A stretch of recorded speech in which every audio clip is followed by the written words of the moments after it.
लोग अव्ययी भाव समास से संबंधित महत्वपूर्ण प्रश्नों के बारे में जानने वाले हैं।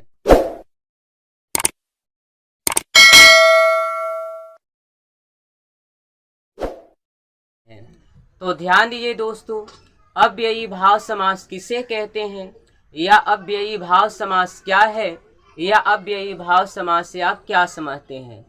प्रश्न एक ही है, लेकिन प्रश्न करने का जो तरीका है वो अलग अलग है।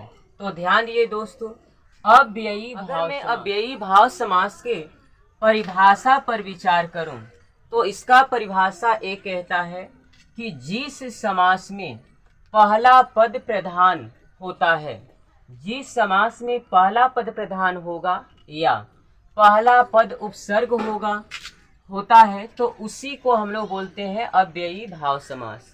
जिस समास में पहला पद प्रधान होता है या पहला पद उपसर्ग होता है तो उसे क्या कहते हैं, अव्ययी भाव समास। जैसे कि यथाशक्ति, ये शक्ति एक हमारा शब्द है, एक पद है हमारा यथा और एक है हमारा शक्ति। तो शक्ति के पहले जो आया है ना वो यथा आया है।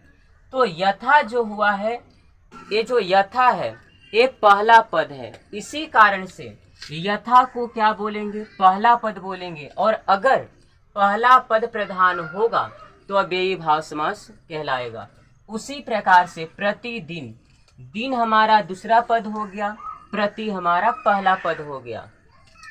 तो इस शब्द में प्रति पहला पद होने के कारण है ना, ये अव्ययी भाव समास कहलाएगा। तो जिस समास में पहला पद प्रधान होता है तो उसी को क्या कहते हैं, अव्ययी भाव समास। जैसे कि प्रहार, भरपेट, आजन्म अव्ययी भाव समास के उदाहरण हैं। कभी कभी क्या होता है कि अव्ययी भाव समास की परिभाषा को हम लोग भूल जाते हैं या याद नहीं रहता है। तो इन चीज़ों को हम कैसे रख पाएंगे कि वो अव्ययी भाव समास है। तो अव्ययी भाव समास को समझना बहुत ही सरल और आसान है।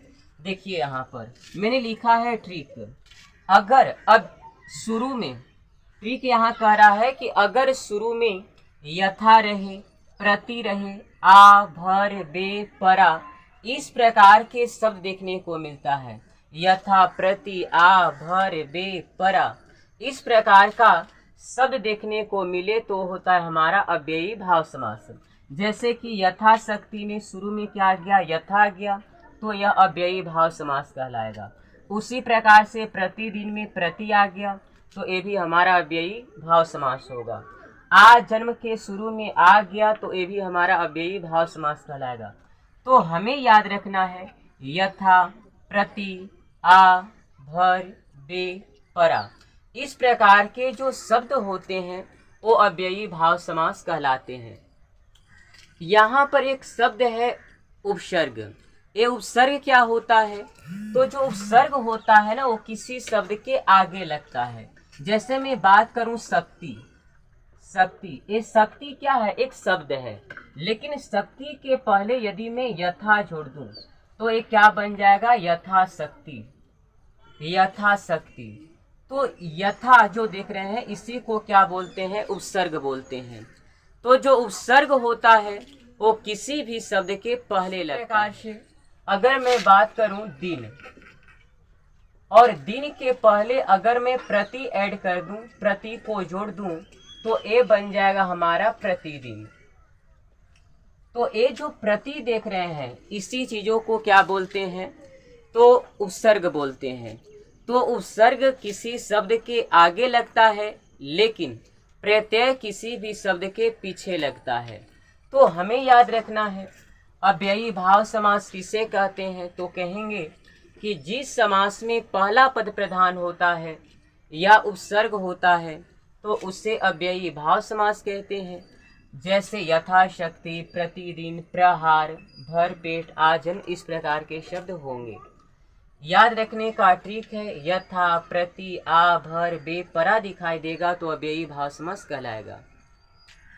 अव्ययी भाव समास का ना अपवाद आते हैं कुछ, जैसे कि रातों रात, बातों बात, हाथों हाथ। अब ये रातों रात क्या है, तो रात रात अगर दो शब्द दिखाई दे लगातार अगर कोई शब्द 2 बार दिखाई देता है, जैसे रातों रात, तो रात रात कितने बार आए हैं? तो 2 बार आए हैं, रातों रात। तो रातों रात, बातों बात, बात और बात लगातार आया है, तो रातों रात, बातों बात, हाथों हाथ। तो इस प्रकार के जो शब्द होते हैं वो भी अव्ययी भाव समास कहलाता है। तो thank you watching this video. धन्यवाद दोस्तों।